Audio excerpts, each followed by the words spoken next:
دنیا کی کوئی طاقت پاکستان کو انڈو نہیں کر سکتی. جیسے کہ آپ نے کہا, چاہے جتنا مرضی یہ لوگ زور لگا لیں.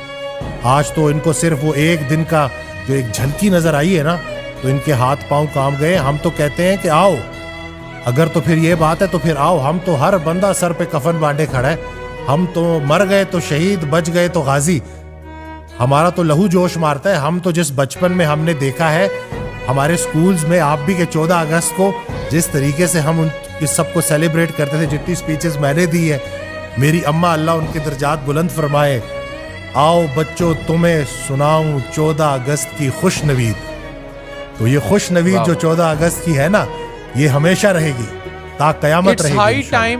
It's high time doctor Waseem کہ اب پھر سے قوم کو نیشنلزم پڑھایا جائے, پھر سے قوم کو قومی وحدانیت پڑھائی جائے, پھر سے 14 اگست 23 مارچ کو سیلیبریٹ کیا جائے, پھر سے ہرے جھنڈے کے نیچے قوم کو اور فورسز جو ہیں ان کے درمیان خلیج کو مکمل زیرو کیا جائے.